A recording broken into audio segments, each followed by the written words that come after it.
Alright, sneakerheads, welcome to another one of my sneaker videos. Today I've got a classic to show you. All of you know about this sneaker.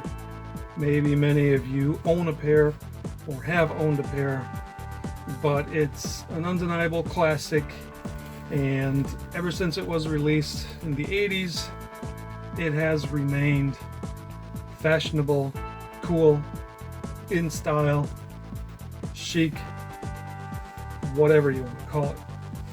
And it's always been a pretty quality sneaker as well. So let's just start off with the box here.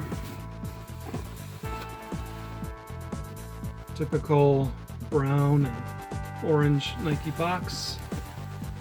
And that's what we're talking about right there. You can see that?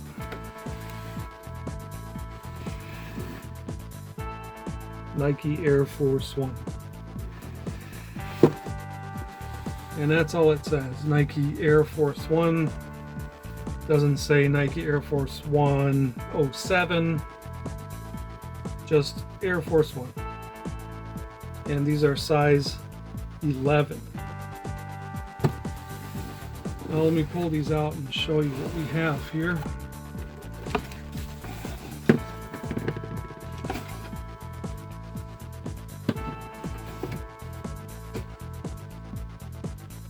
Alright, there you go.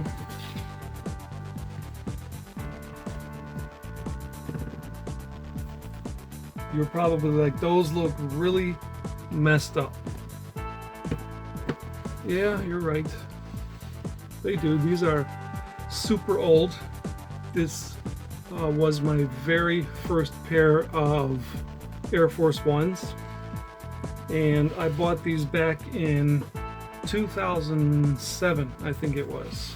Let me just check when these were made. Yeah, these have a date code of December 7th, 2005.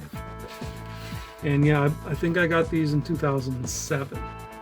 And I bought these from a place called shoedealsforyou.com. That's shoe deals, the number 4, and the letter U.com. This place no longer exists online. You can look for it, but it's not there. They didn't really have the best deals, and I'm not sure why I bought from them, but I'm glad I did, because I really liked how these looked when I got them. These feature soft leather, and I'm really tempted to say that these are made from genuine leather. There's a lot of creasing going on in the toe box areas, and that's something that a lot of people who like these shoes don't like about these shoes. I, however, don't mind, because, well, for one thing, if it is genuine leather, this is normal, this is natural. You're going to get creasing like that. And I always like these better when they are creased. You know, the newer ones are made from synthetic leather, and those do not crease very well or at all. And some people like that look. I don't like it. It looks too stiff. It looks too fake. I like the natural creasing that you get with genuine leather. And this leather is very soft. It feels supple. I have had the newer Air Force Ones, and the leather, it just doesn't, well, you know, it's not real leather, so it doesn't feel like leather. But these being from the mid-2000s, they were still using leather, real leather on these. And if you look at the little decal here on the lace, it says AF1 82. Because 82 is when these shoes first came out. You know, a lot of the AF1s you see nowadays, they're called AF1 07. But since I got these in 07, the 25th year anniversary of these shoes hadn't come around yet, so they were all still just AF1 82s. As you can see, the midsoles here have turned yellow on these shoes. And that's something that just happens with Air Force Ones. Now the reason that this one looks yellow and white is because what I did was I went ahead and I took some acrylic paint and I painted over the yellow and I made it white, and it looked great. It looked really good actually. The shoes looked virtually brand new. Unfortunately, the paint didn't last because as I started wearing these, the paint was starting to crack and peel off. And it was always in this area here, because this is where the shoe bends as you walk, and that's where the paint starts to crack and peel off. Here, as you can see on the heel too, the paint came off, but that's because I drive, of course, with this foot, so that ended up rubbing up against my floor mats in the car. See, on the left one, it's still intact. But it looked really good when I painted it, and I thought it was gonna last, but it didn't. Another problem with these shoes is that because they're so old, okay, as of right now, they're, what did I say, 2005. They were made in December. Okay, so late 2005, these shoes were made, and that means they're like gonna be 16 years old this year. Now, another thing that happens with these shoes when they get old, not only do the midsoles turn yellow, but they get really hard. They like turn to plastic, and they don't feel rubbery at all, so they have no traction. You can walk with these out on the cement, and you can actually slide on the cement with these.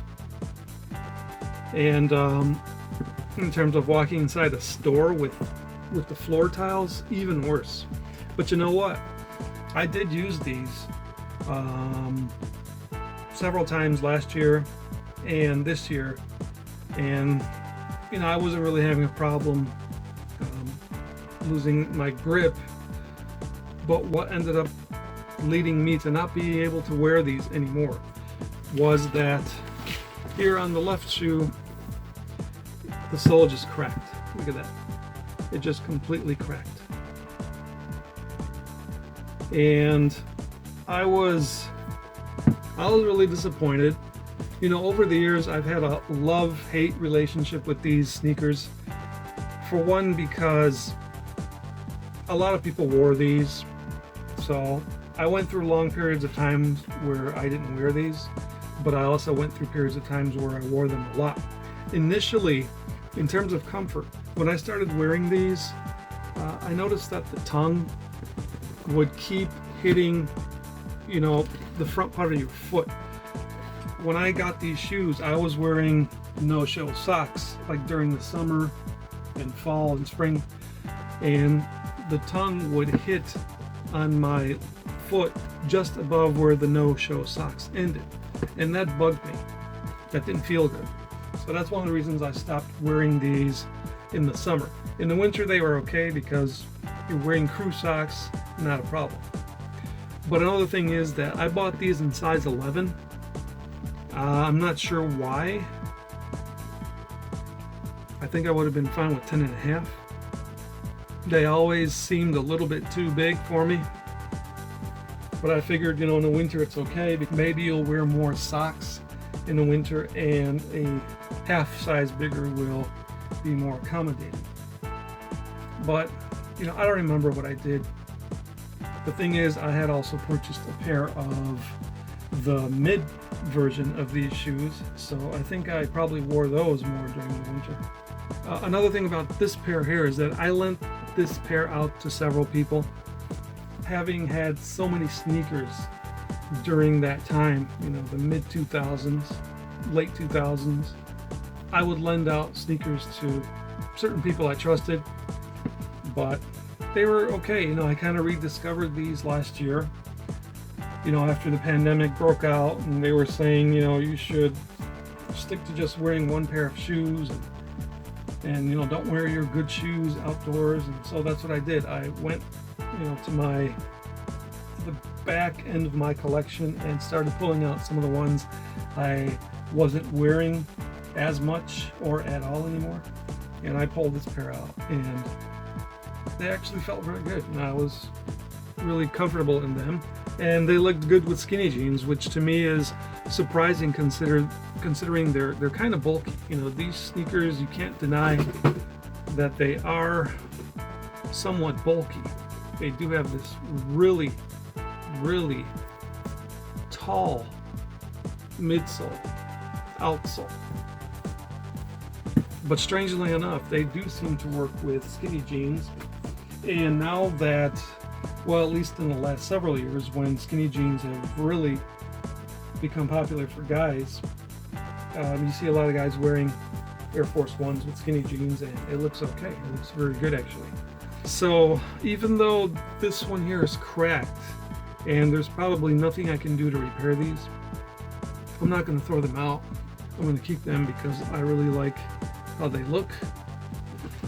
I probably wouldn't be able to find another pair like this anyway. If I would, the same thing would probably happen because of the age of the shoe. What I had decided to do this year was I was going to buy me a brand new pair of Nike Air Force Ones, and I did. So I just got them actually today, the day I'm making this video, and I'm going to have a video made on those. I want to show you what's different on those.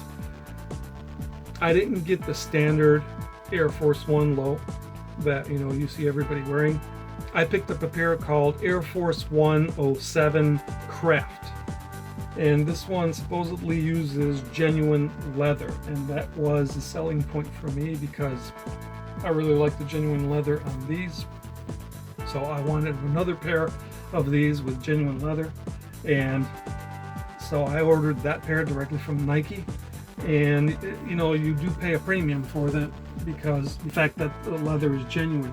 But I thought it should last me a very long time, and I did buy a half size smaller than these, so I got 10.5, and they fit fine.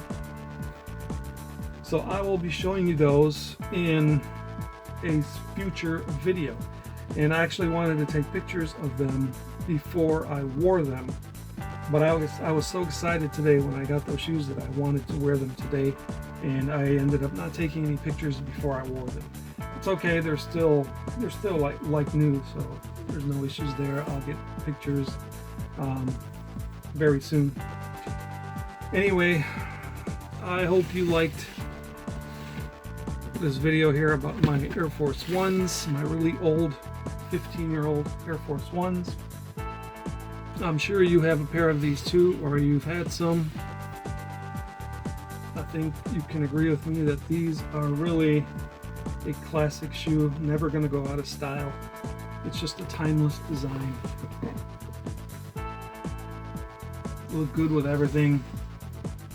They're good if you have to be on your feet all day. Even good for playing basketball in. I used to use my mid-tops to play basketball in, and I felt that they were better than other shoes that were actually newer and designed for basketball. So they're really good shoes, very good quality. $90 is the typical price for the standard AF1. Now if you want some of these other ones that are a little bit more special, like the one that I bought, you're going to pay more for that. In fact, mine was $127, and what the heck, right? They're shoes, so why not? Anyway, again, I hope you liked this video, and I'll be seeing you next time here on Sneaks is Life.